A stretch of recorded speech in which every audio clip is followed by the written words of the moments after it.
Ahora estamos comenzando la octava fase de nuestra peregrinación, que tratará sobre la primera parte de Romanos capítulo 6. En la sesión anterior estuvimos viendo la segunda parte de Romanos capítulo 5 y una comparación bastante complicada entre Adán y Jesús, y no voy a intentar resumirla, pues es demasiado complicado. Pero vamos a pasar ahora a algo que es un poco más simple, pero muy drástico.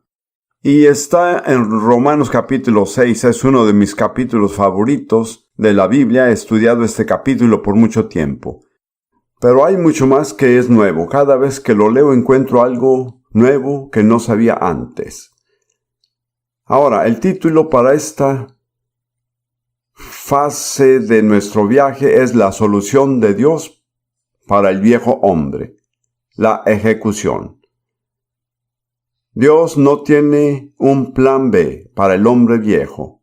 No piensa enviarlo a la iglesia ni a estudios bíblicos o enseñarle a memorizar las escrituras. Lo ha sentenciado a muerte y sin prórroga. No hay alternativa.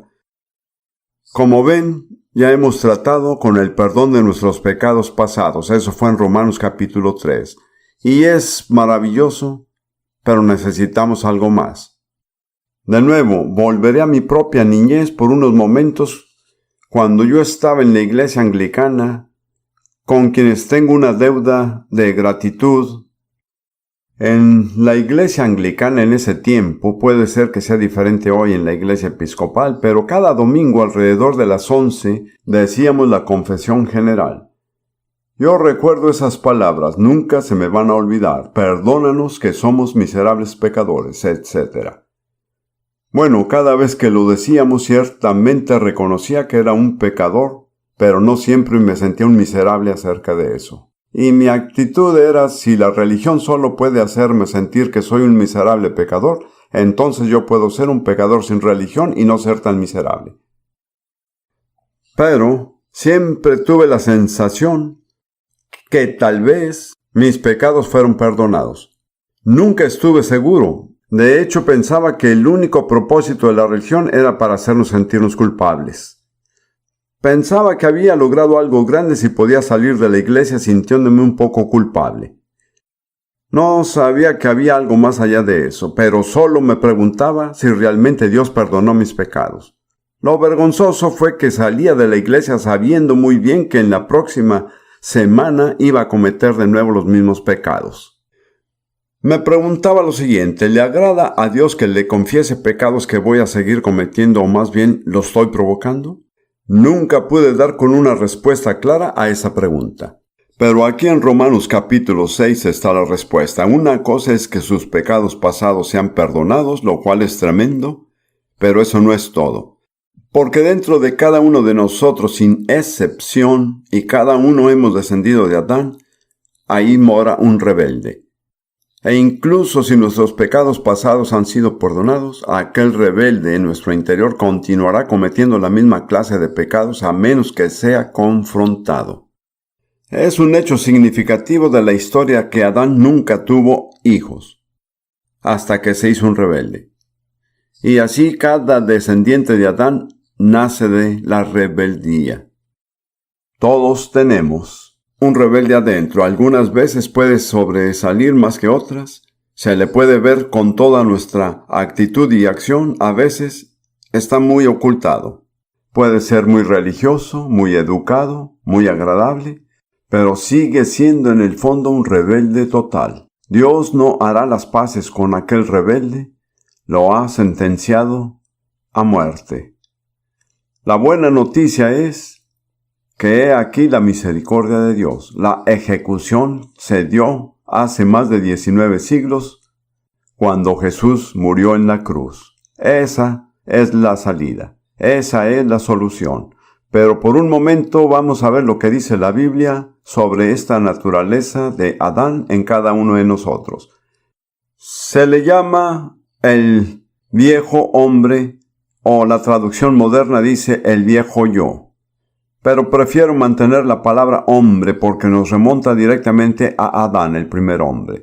Se le llama naturaleza carnal, se llama carne, se llama cuerpo de pecado y se llama cuerpo de la carne. La Biblia usa ciertas palabras de maneras técnicas y especiales. Casi cualquier sistema de comunicación tiene ciertas palabras técnicas que se utilizan, como en la electrónica hay ciertas palabras técnicas. Si quieren entender la electrónica, que yo no lo entiendo, deben aprender el uso correcto de esas palabras técnicas. En la Biblia hay algunas palabras técnicas. Quizá la más importante es de la que estamos hablando: la carne, el cuerpo del pecado, el cuerpo de la carne. No se refiere a nuestro cuerpo físico. Ahora, en otros lugares, la carne se refiere al cuerpo físico real. Pero en muchas partes no es así. Se refiere a la naturaleza que heredamos con nuestro cuerpo por descendencia de Adán. Y solo el contexto puede mostrarnos en qué forma se traduce. Esto pasa igual con innumerables palabras que usamos en la vida cotidiana. Puede tener más de un significado. Por ejemplo, con mi información británica, para mí una bolsa es algo hecho de papel o plástico que se lleva en la mano. Pero cuando llegamos a un aeropuerto, mi esposa Ruth me pregunta: ¿recogiste las bolsas del carril? Bueno, tuve que aprender lo que quería decir, porque nunca usamos las palabras bolsa para referirse a la maleta. ¿Y para qué?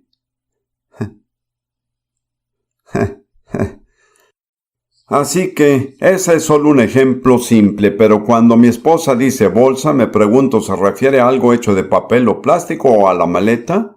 Solo el contexto me lo indica. Es un ejemplo muy simple y hay innumerables casos así en los idiomas. Nos adaptamos a pensar en términos del contexto.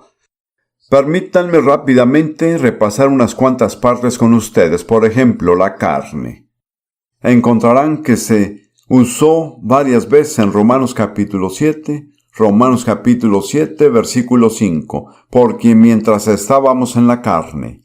No significa mientras estamos vivos en este cuerpo, significa antes de llegar a conocer al Señor y de haber tenido una experiencia transformadora. Romanos capítulo 7, versículo 18. Y yo sé que en mí, esto es, en mi carne, no mora el bien.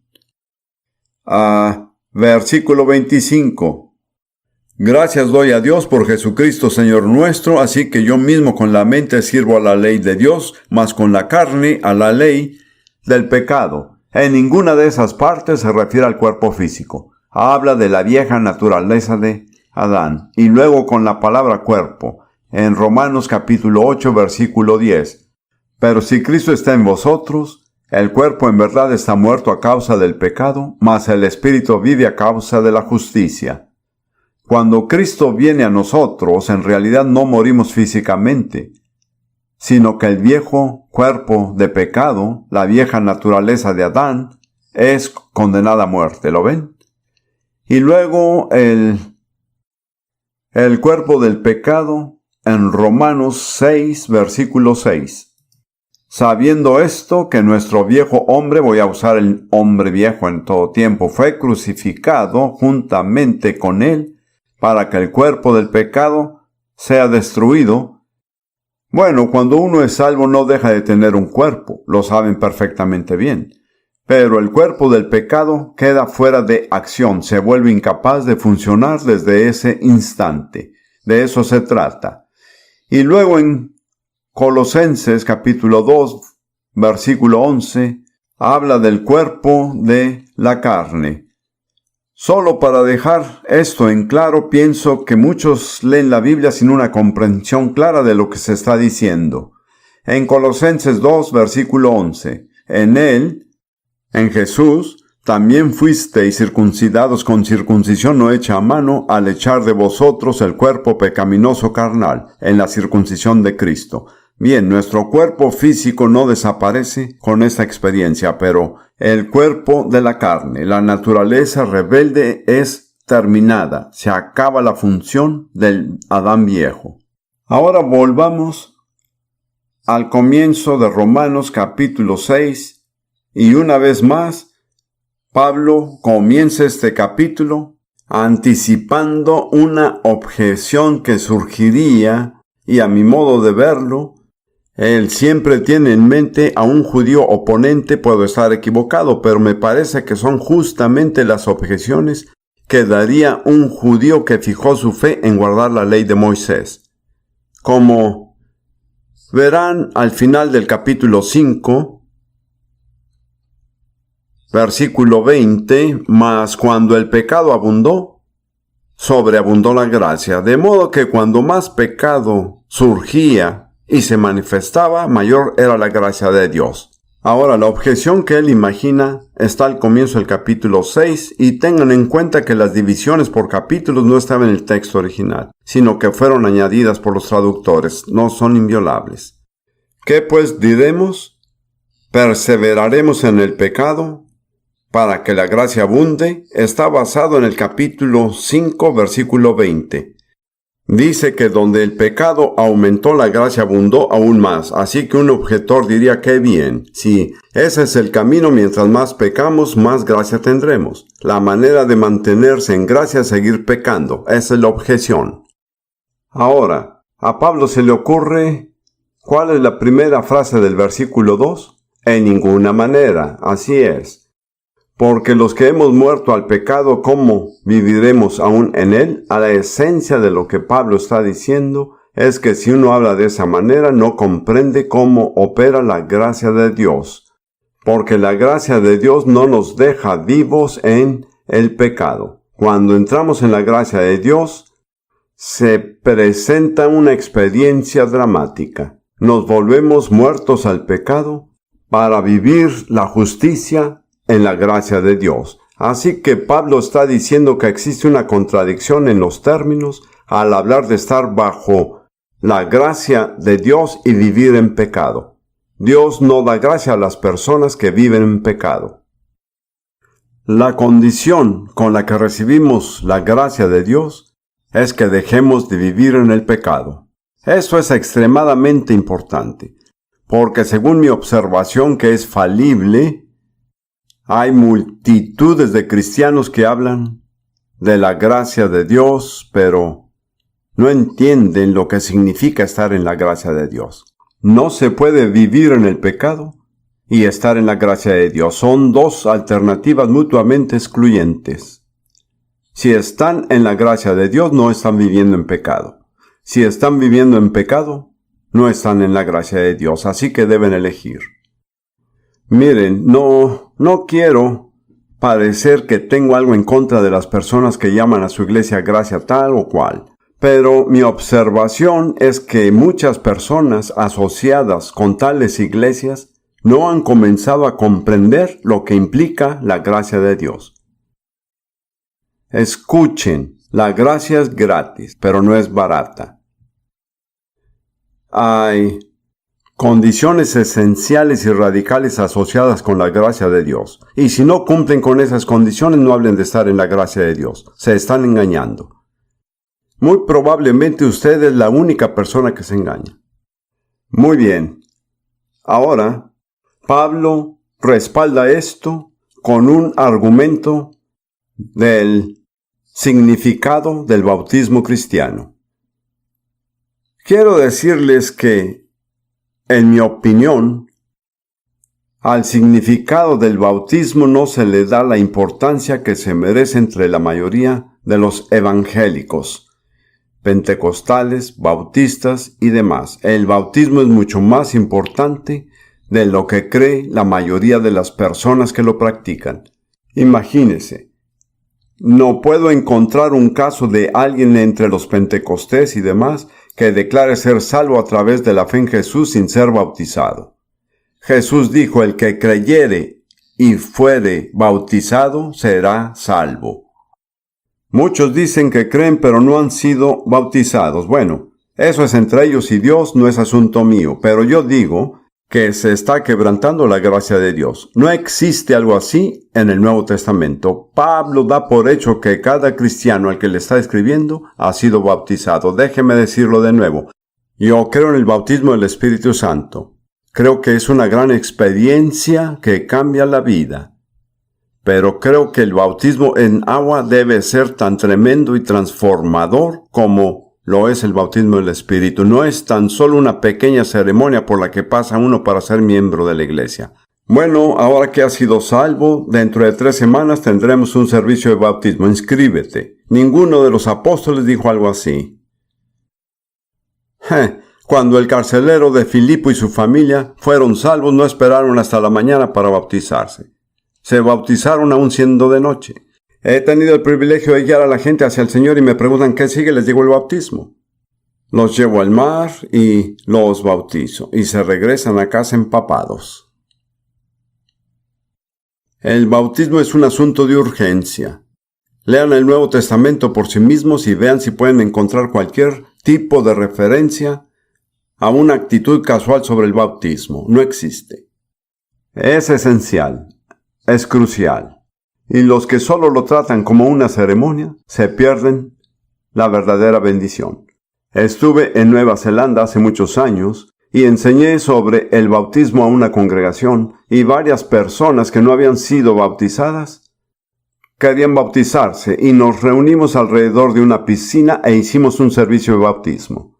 El poder de Dios era tan fuerte que todos los que estaban parados en el borde de la piscina cayeron bajo el poder de Dios sin que nadie orara por ellos. Allí estaba un grupo de hermanos bautistas maravillosos que al verlo todos dijeron: ojalá que esto nos pasara a nosotros. ¿Lo ven? Ellos sintieron que se habían quedado cortos. Esto no es una crítica a los bautistas, porque también pasa con la mayoría de los pentecostales. No han comprendido el significado del bautismo. Ahora veámoslo con la perspectiva de lo que dice Pablo. Romanos versículo 3. ¿O no sabéis que todos los que hemos sido bautizados en Cristo Jesús hemos sido bautizados en su muerte? De eso se trata. Y noten que se bautiza en Cristo Jesús. No es bautizado en el nombre de una iglesia bautista o pentecostal o una misión interior del África. Dios no lo quiera.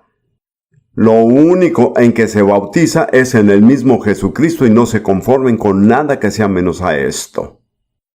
Lo digo porque fui misionero en África, y allí sí se pasaban de una iglesia a otra, si asistían a la misión del interior de África y luego iban a las asambleas pentecostales de Canadá, tenían que volverse a bautizar. Eso es una horrible herejía.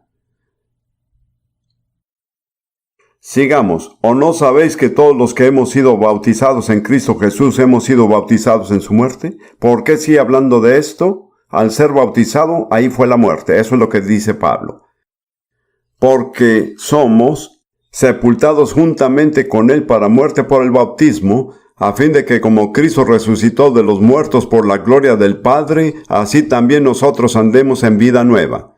Hemos sido sepultados con Cristo en aquella tumba mojada, para así poder resucitar como Jesús fue resucitado, no con su propia fuerza, sino en el poder sobrenatural del Espíritu Santo, la gloria de Dios que lo sacó de la tumba.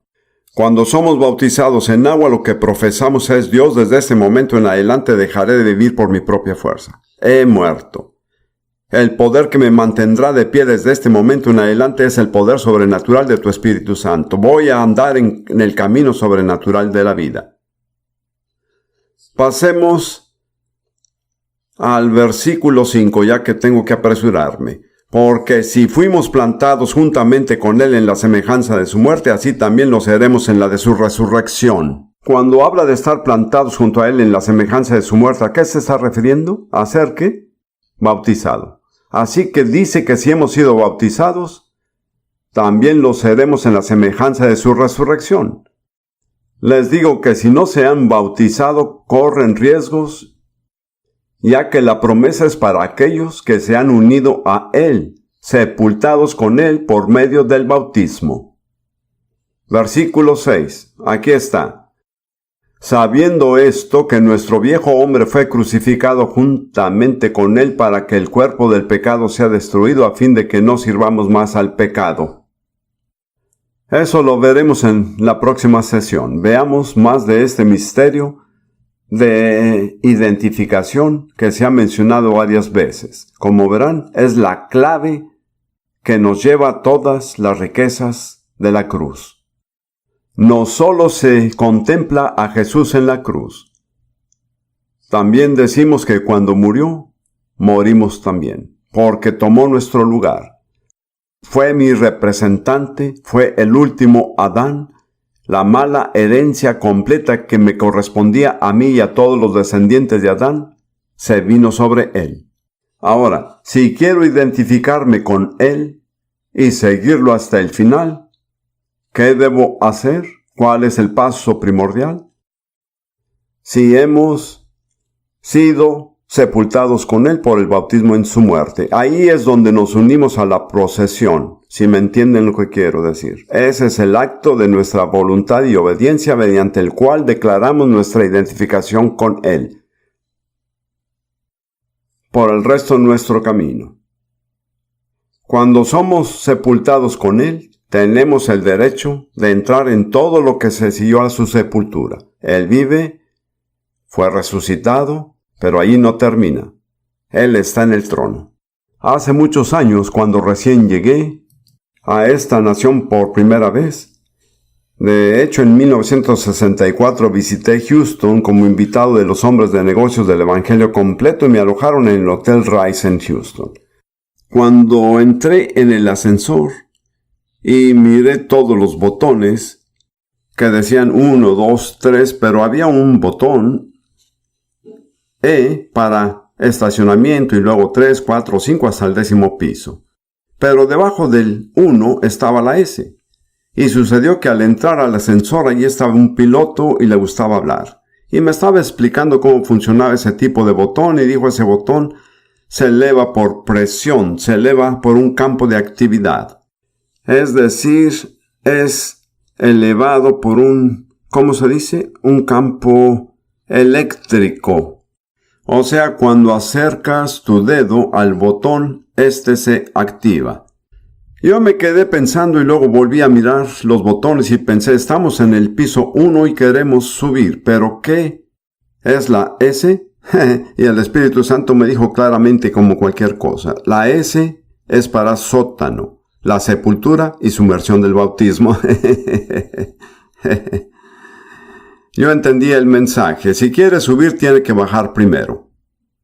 Cuando usted baja al sótano, entonces uno puede decidir a qué piso quiere subir, cualquier piso que sea. Esto lo comenté en una reunión de hombres de negocios y el hermano Sherman McCurdy, quien era el presidente en ese tiempo, se me acercó y dije, ¿sabes? Uno decide a qué piso quiere uno ir, si es al 10, al 10. Luego vino y me dijo, hermano Prince, ¿acaso no es triste que tantos cristianos presionan el E entre suelo y se quedan ahí? Pero ven la analogía. El ascensor es Jesús. Tenemos que bajar a la S, que es el sótano, la sepultura, el bautismo. Y después de eso tenemos derecho a subir a cualquier piso que el ascensor nos lleve. Esto es en Cristo, ¿lo ven? Ese es el camino hacia arriba. Es la identificación. Pero la clave es el bautismo. Así lo entiendo yo. Mi objetivo es enseñar lo que dice la Biblia y es muy difícil. Muy, muy difícil. Cuando me propuse hacerlo, descubrí que tenía todo tipo de prejuicios. Todo tipo de ideas heredadas de mi trasfondo cristiano, muchas de las cuales no venían de las Escrituras. Hay quienes dicen, yo solo enseño la Biblia. Hermano, eso es muy difícil. No creo que lo haya logrado, pero sigo esforzándome. Y cuando veo lo que dice la Biblia, me vienen estos resultados. Me recuerda a otra anécdota que me gustaría contársela. Durante el periodo antes de la Segunda Guerra Mundial, el Tratado de Versalles prohibió a los alemanes que se rearmasen. No se les permitía construir fábricas de armamento, pero cuando Hitler asumió el mando rápidamente comenzó a rearmar a Alemania. Así que tenían todo tipo de fábricas que aparentaban construir carriolas para bebés, pero en realidad construían cosas distintas. Pero había un hombre que trabajaba en una de esas fábricas para construir carriolas de bebés y su esposa quedó embarazada. Se decidió a pedir a sus compañeros en diferentes áreas de la fábrica que cada uno robara una parte y se la llevara para construir una carriola de bebé. Bueno, uno de sus amigos lo encontró caminando por la calle con aspecto bastante desconcertado y le preguntó ¿qué pasa? Él contestó, he armado las partes ya 2 veces y cada vez termino con una ametralladora. Para mí, así es como es la Biblia. Cuando se unen las partes saldrá lo que Dios intentaba hacer. No se puede hacer una carriola de bebé con ametralladoras. Muy bien. Aquí tenemos la verdad. Busquemos un momento en Colosenses capítulo 2 solo para hacer hincapié. Colosenses capítulo 2, versículo 11. Bueno, todo está en Él. Comenzamos en el versículo 10. Y vosotros estáis completos en Él, que es la cabeza de todo principado y potestad, y nosotros tenemos esa autoridad también. En Él también fuisteis circuncidados con circuncisión no hecha a mano, al echar de vosotros el cuerpo pecaminoso carnal en la circuncisión de Cristo. ¿Lo ven? No se trata de eliminar el cuerpo físico, sino que es deshacerse de aquel Adán viejo y rebelde que nos ha dominado durante mucho tiempo. Luego, en el versículo 12, sepultados con Él en el bautismo. Ese es el punto clave de la unión con Jesús. Déjenme decirles algo, en países no cristianos, a la gente realmente no le importa mucho si uno se declara creyente de Jesús. Pero sale uno y se bautiza y todo el mundo se alborota. ¿Y quién crea el alboroto? Satanás, porque sabe que ese es el instante en el que está uno fuera de su alcance. Uno pasó por las aguas. Leamos solo esto porque tenemos que acabar. Sepultados con Él en el bautismo, en el cual fuisteis también resucitados con Él mediante la fe en el poder de Dios que le levantó de los muertos. Ahora, volviendo a Romanos capítulo 6, Pablo dice, ¿no recuerdas que fuiste bautizado? ¿No sabes lo que eso significa? Fuiste sepultado con Él y tu vida anterior se ha terminado. Entonces ya no puedes hablar de vivir más en el pecado cuando has sido bautizado. ¿Ven cómo se aplica? Bien, vamos a continuar. En nuestra sesión anterior comenzamos la fase octava de esta peregrinación, que es al principio de Romanos capítulo 6, y vimos la respuesta de Pablo a la sugerencia de que podríamos seguir viviendo en pecado para que la gracia abunde. Pablo eliminó esa posible objeción al decir que es imposible vivir en pecado y estar en la gracia de Dios, porque para estar en la gracia de Dios debemos identificarnos con Jesús en la muerte, sepultura y resurrección. Y cuando nos identificamos con Él en su muerte, ahí llega a su fin el pecado. Hemos muerto al pecado, así que es ilógico hablar de vivir en el pecado. La objeción del oponente imaginario está basada en un malentendido de lo que significa estar en la gracia de Dios. Uno tiene que identificarse con Jesús para estar en la gracia de Dios. Debe pasar con Él por la muerte y de ahí a la resurrección. La muerte es una muerte al pecado. A partir de ese momento no es bíblico ni lógico hablar de vivir en el pecado. Así que vimos por un tiempo el trato de Dios con lo que se llama el viejo hombre, la carne, el cuerpo del pecado, el cuerpo de la carne. Todas esas son frases diferentes que se usan para describir no al cuerpo físico, sino a la antigua naturaleza adánica que se ha heredado de Adán. Cada uno de nosotros tiene dentro de sí a un rebelde por naturaleza, incluso el bebé más dulce. Esa linda hijita suya que tiene solo 2 años, dentro de ella hay un rebelde. Eso lo he notado con los niños. Especialmente las niñas, he creado 9, así que tengo un poco de experiencia. Para los 2 años, algo se manifiesta. Veo que estoy acertado en mi comentario. Por ejemplo, si le dicen, ven conmigo, cariño, ella te mira directamente a los ojos, se da vuelta y se va a otra parte.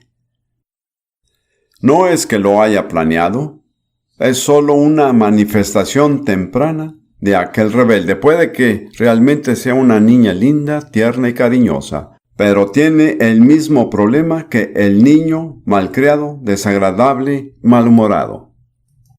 Cada uno de ellos lleva un rebelde adentro, solo que el rebelde del niño se muestra y el rebelde de la niña no se muestra, salvo en momentos de descuido.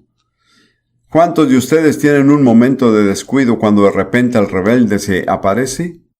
Bien, ahora quiero profundizar un poco más en este tema porque veo que en muchos casos donde se predica el Evangelio, la salvación se presenta como una salida del pecado, al perdón y a la nueva vida. Pero en muchos casos, nada se hace con el rebelde. Se le permite esconderse bajo un barniz de religión y lenguaje religioso. Se nos dice con este lenguaje que hay 40 o 50 millones que dicen haber nacido de nuevo. Si realmente hubiera 40 o 50 millones de cristianos que hayan nacido de nuevo en este país, sería un país totalmente diferente de lo que es. Se agarraron bien del lenguaje y puede que sean sinceros. Escuché a una personalidad bien conocida del mundo del espectáculo, cuyo nombre deben conocer, y hace años dio su testimonio. Ella dijo, cuando era niña, yo recibí a Jesús como mi Salvador, pero pasaron muchos años antes de confesarlo como Señor. Me quedé pensando y me pareció que no tenía sentido, porque Pablo dice en Romanos 10:10 que si uno quiere ser salvo, tiene que confesar con su boca que Jesús es Señor y creer en su corazón que Dios le resucitó de los muertos. No hay salvación en la que no se reconozca el señorío de Jesús. Esa sería una salvación falsa. Charles Finney tuvo mucho que decir sobre las conversiones falsas. Se los recomiendo si nunca lo han leído. Podría resultarles útil. Tengo que decir francamente que pienso que hay una gran cantidad de conversiones falsas en el supuesto mundo protestante, carismático y episcopal de hoy. Estuve en la nación de Ghana. Es un país hermoso con una gente encantadora. Fui con 2 compañeros de trabajo y también con mi esposa. Uno era un árabe palestino que llegó a conocer al Señor aquí en los Estados Unidos. El otro era un joven nacido en Marruecos, musulmán desde que nació, pero que milagrosamente conoció a Jesús mientras viajaba por Europa. Así que un domingo por la mañana, cuando no teníamos nuestra conferencia, Rudy y yo nos quedamos a descansar, pero este joven musulmán, ex musulmán árabe, maravillosamente convertido y una de las personas más dulces, fue y predicó en una iglesia pentecostal. Cuando regresó, le pregunté de qué predicaste. Él contestó, prediqué sobre no hacer obras. Le pregunté qué quisiste decir con eso. Me dijo, prediqué sobre el hecho de que no se pueden hacer obras para ser salvo. Eres salvo por gracia, no por obras. Y dijo, al final de la reunión les pregunté si había alguien que quisiera ser salvo y quienes habían confiado en las obras y no en la gracia. Y dijo, para mi asombro, toda la iglesia se puso de pie. Y dijo, pensé que había un error y volví y les expliqué con mucho cuidado lo que quise decir. Y les pregunté, ¿cuántos creen que necesitan confiar en la gracia? Toda la iglesia se levantó de nuevo. No estoy diciendo que ellos no eran salvos. Creo que muchos de ellos no lo eran. Tenían un tipo de religión, tenían una etiqueta. La salvación es mucho más que cambiarse de etiqueta. Uno está allí sentado con una etiqueta en la parte posterior de la chaqueta que dice pecador. Luego pasa al frente y repite una oración y cuando vuelve le cambian la etiqueta que dice salvo. Pero eso va más allá que eso. Como ven, hay que lidiar con aquel rebelde y que es un sujeto muy escurridizo. Es muy astuto, tiene muchas maneras de evadir la ejecución. Quiero compartir una experiencia personal que fue para mí muy real. A principios de los 50 pastoreaba una pequeña congregación en Londres, Inglaterra. Y solíamos dirigir reuniones callejeras 3 veces por semana, en un lugar del centro de Londres llamado la esquina de Speaker's Marble Arch. Si hoy van allí, no tiene nada que ver con lo que era en esos días.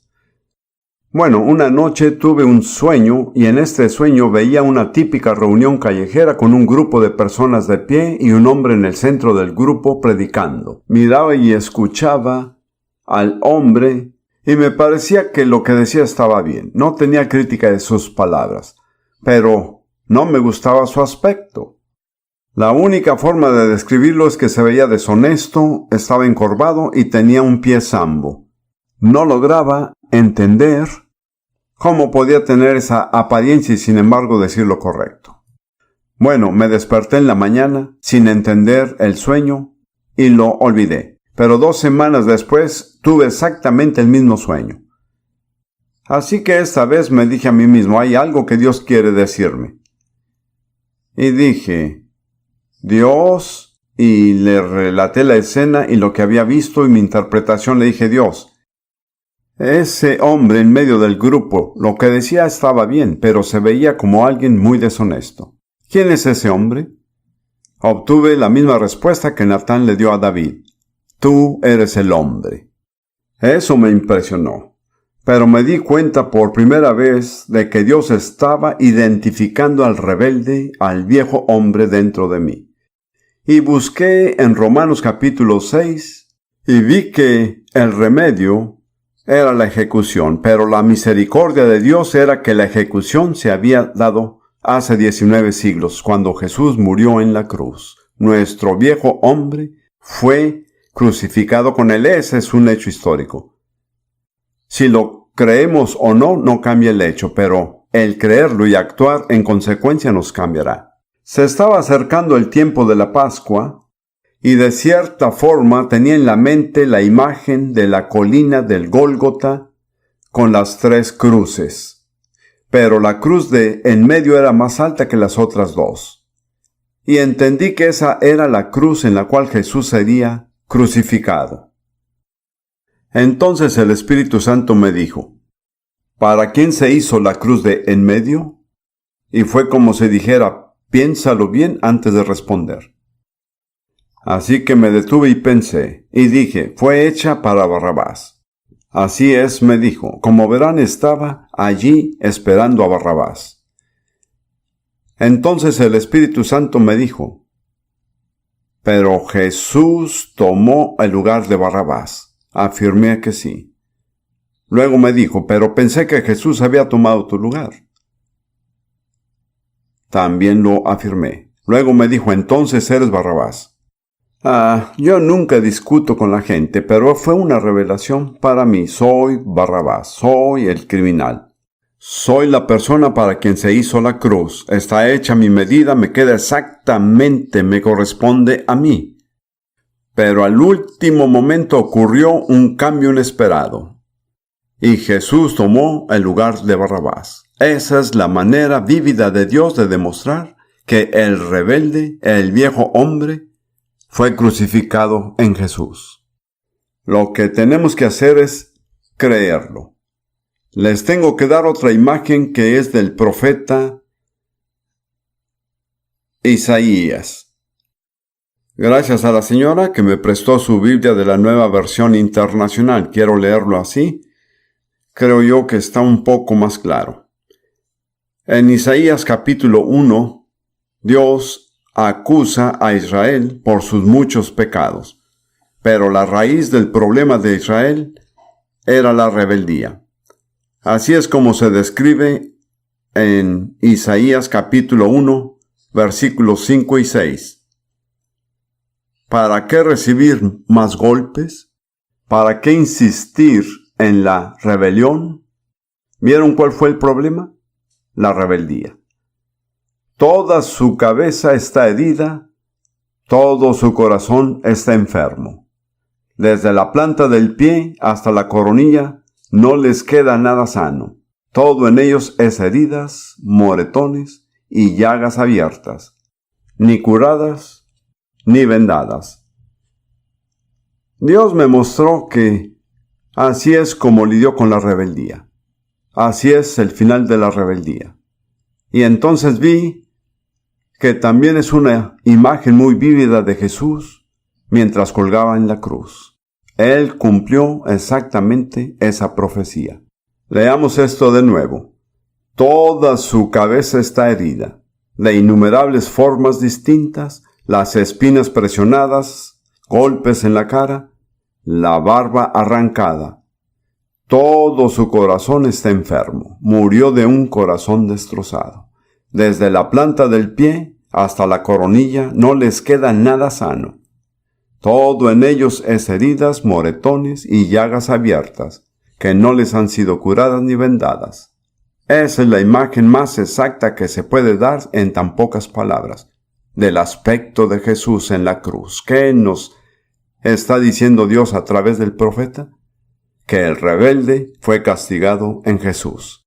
Jesús soportó el castigo de los rebeldes porque el pecado de Israel, la raíz del problema, aún entre tanta religión, era la rebeldía. Y más adelante, en Isaías 52, versículo 13, está la desfiguración de Jesús como sacrificio. En Isaías 52, versículos 13 y 14, He aquí que mi siervo será prosperado, será engrandecido y exaltado y será puesto muy en alto. Y Pablo cita esta escritura en Filipenses 2, donde dice que Dios también le exaltó hasta lo sumo. Se refiere a ese versículo. Y luego continúa, como se asombraron de ti muchos, de tal manera fue desfigurado de los hombres su parecer, y su hermosura más que la de los hijos de los hombres. Como ven, se encuentran tantos cuadros bonitos de Jesús en la cruz, tal vez con un poco de sangre goteando de las manos o una herida en el costado. Eso ni siquiera alcanza a mostrar cómo fue. Tomen en cuenta todo lo que le pasó hasta este punto. No había ni una parte sana en su cuerpo. ¿Por qué? Tenía que ser así. Fue la manifestación de la rebeldía. Todo eso nos correspondía a ustedes y a mí, pero en la infinita misericordia de Dios se permitió un cambio. Jesús tomó el lugar de Barrabás y también tomó su lugar y tomó mi lugar. Continuando en Isaías 53, que es la gran imagen del siervo sufriente, pero realmente se presenta en Isaías 52, 13 y siguientes. Vaya al versículo 6, que es el versículo central de toda la segunda parte de Isaías. No voy a meterme en numerología, pero numéricamente Isaías 53, 6 es exactamente el centro de los 27 capítulos finales de Isaías. Como saben, Isaías está dividido como los libros de la Biblia, 39 capítulos y luego 27 capítulos. Los 27 capítulos realmente son el Evangelio profético. Si los recorren, y no tengo tiempo para hacerlo, si los recorrieran, Isaías 53:6 es el versículo de en medio, en la mitad del capítulo. Es la clave de todo, y dice, todos nosotros nos descarriamos como ovejas. Cada cual se apartó por su camino. ¿Qué es esto en una palabra? Rebeldía. ¿Cuál es el pecado en común de toda la humanidad? Rebeldía, así es. Mas Jehová cargó en él el pecado de todos nosotros. La palabra iniquidad en hebreo es abón. Significa rebelión y castigo por la rebeldía y todas las malas consecuencias de la rebelión. En la cruz, Jesús, como nuestro sustituto, el último Adán, se hizo rebelde sin rebeldía y soportó todas las malas consecuencias por ella. Este es uno de mis favoritos temas. No es adecuado, pero déjeme decirles la clave. Hubo un intercambio y aquí está la puerta a la casa del tesoro de Dios. Si puede entender esto. Lo que sucedió en la cruz fue que Jesús se identificó con nuestra rebelión y este es el intercambio. Todo el mal debido a nuestra rebeldía vino sobre Jesús. para que todo lo bueno, debido a su perfecta obediencia, pudiera ser puesto en nosotros. Y sea como se mire, este intercambio fue total, fue castigado para que pudiéramos ser perdonados, fue herido para que podamos ser sanados.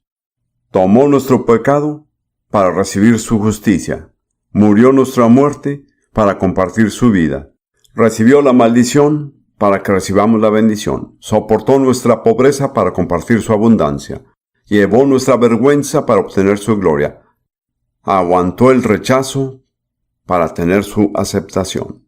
No nos podemos prolongar, pero si pueden ver la imagen del rebelde allí en la cruz y entiendan que ustedes son el rebelde, pero Jesús tomó su lugar. No solo soportó su rebeldía, sino que cargó con todas las malas consecuencias de la misma para poder entrar en todas las bendiciones de su perfecta obediencia. ¿Y saben qué es eso? Es la gracia. No pueden ganársela, no lo merecían, no tienen derecho a reclamarla, solo hay una forma de recibirla y es por fe, así es, solo hay que creer. Es interesante que cuando Isaías describe la imagen del siervo sufriente en el capítulo 53, comienza con una advertencia contra la incredulidad. ¿Quién ha creído a nuestro anuncio? El gran obstáculo para recibir los beneficios de la expiación es la incredulidad. Pronunciemos esto cada uno de nosotros. Digamos, Dios, quiero creer. Creo en todo lo que Jesús hizo por mí. Tal vez no lo entienda, pero sí lo creo, Dios. Amén. Eso los cambiará con tan solo decirlo. A veces en las reuniones se sorprende la gente porque al comenzar digo que lo primero que se hará es renunciar al espíritu de incredulidad. Me miran y me preguntan, ¿tú? Les contesto, sí, yo. Todos tenemos una lucha continua con la incredulidad. Seamos sinceros. Volvamos a Romanos capítulo 6. Verán las infinitas riquezas que se descubren en ese 6º capítulo. No quiero insistir con lo mismo, pero quiero reiterarles que si no hacemos el bautismo de la manera en que se hacía en el Nuevo Testamento, toda esta verdad queda oculta. Porque es el bautismo lo que es un acto externo real de nuestra identificación con Él. Cuando entrenaba maestros en África del Este, solíamos decirle estas palabras, más o menos. Recuerden que los niños recuerdan el 40% de lo que oyen, el 60% de lo que oyen y ven, y el 80% de lo que oyen, ven y hacen. Siendo Dios el gran maestro, cuando se trata de esta gran verdad central, dice, no quiero que se oiga, quiero que lo oiga, lo vea y lo haga. Y cada vez que se bautizan y nuevos creyentes se unen a la iglesia y se bautizan, esta verdad gloriosa de nuestra identificación con Jesús en la muerte, la sepultura y resurrección se anuncia en nosotros. Creo que uno de los principales objetivos de Satanás es eliminar este espectáculo de la iglesia para que se pierda la gloriosa verdad que representa. Regresemos a las palabras de Pablo. Vayamos a Romanos capítulo 6, versículo 6. Sabiendo esto, que nuestro viejo hombre fue crucificado juntamente con él, recuerden, ya sea que lo sepan o no, lo crean o no, es la verdad. Pero el saberlo y creerlo es lo que marcará la diferencia en sus vidas. Como ven, antes que nada, Pablo dice en el versículo 6, sabiendo. Y en el versículo 11 dice, consideraos, prefiero la versión que dice reconocer. Antes que nada deben saberlo, luego reconocerlo, si no lo saben, no pueden reconocerlo. Al principio de estas sesiones se citó la escritura, mi pueblo fue destruido porque le faltó conocimiento. Así es exactamente como es. La gente no sabe y no pueden reconocer. Si lo saben, es su responsabilidad reconocer, pero supongo que de cierta forma es responsabilidad del ministerio de la iglesia que se dé a saber. Pastores, maestros, evangelistas, quien sea. Todos somos responsables de ver que el pueblo de Dios lo sepa, porque de lo contrario no podrán reconocerlo, y si no lo reconocen no pueden experimentarlo. Continuando con el versículo 6. Sabiendo esto, que vuestro viejo hombre fue crucificado juntamente con él para que el cuerpo del pecado sea destruido, pero me parece mejor decir reducido a la impotencia, que sea ineficaz, a fin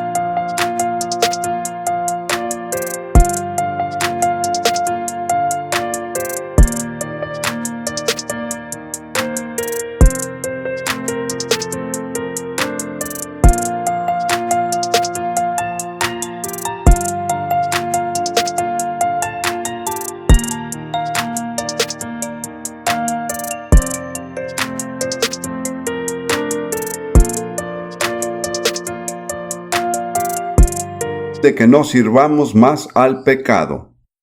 Sus pecados del pasado pueden ser perdonados y seguir siendo esclavo del pecado. El viejo hombre no ha sido enfrentado, porque el que ha muerto ha sido justificado del pecado. No sé por qué a veces se usa la palabra libertado, pero justificado es la idea correcta. Cuando uno muere, queda justificado contra el pecado. ¿Sabe por qué? Porque cuando la ley los lleva a la muerte, lo último que puede hacerles. Después de eso, la ley ya no tiene más que reclamarles. Salen del territorio de la ley y cuando somos muertos con Jesús, somos justificados. No hay más reclamos contra nosotros. Hemos pagado la deuda final en Él. Sigamos usando la palabra justificar. Primeramente es una palabra muy gloriosa y en segundo lugar es lo que dice Pablo. El que ha muerto es justificado, absuelto del pecado, ha pagado la deuda final. No hay nada más que la ley pueda exigir de él. Muy bien, versículo 8. Y si morimos con Cristo, creemos que también viviremos con Él. Noten que dijo sí.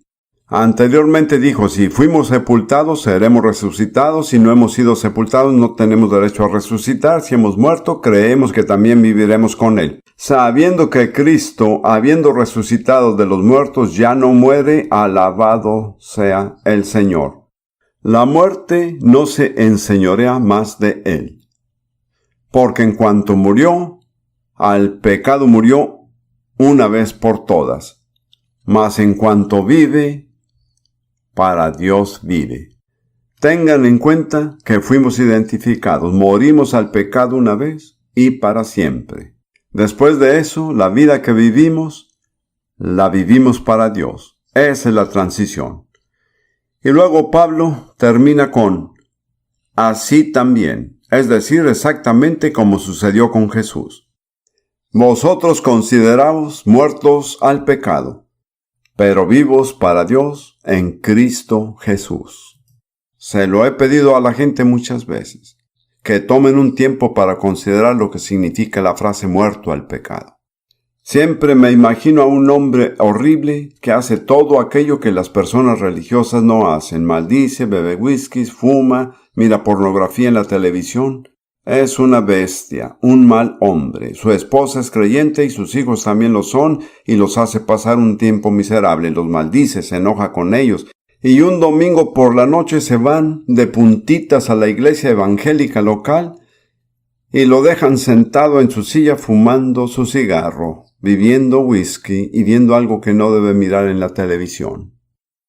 Y esa noche tienen una reunión maravillosa, se llenan de euforia en el espíritu y vuelven todavía cantando coros, cuando entran y de repente recuerdan que los va a maldecir. Se quedan paralizados, pero no pasa nada. Entran de puntitas a la habitación, está sentado en la silla, el humo de su cigarro enroscándose en el aire, el whisky está intacto en la mesa, no está interesado en el programa de la televisión. ¿Saben qué pasó?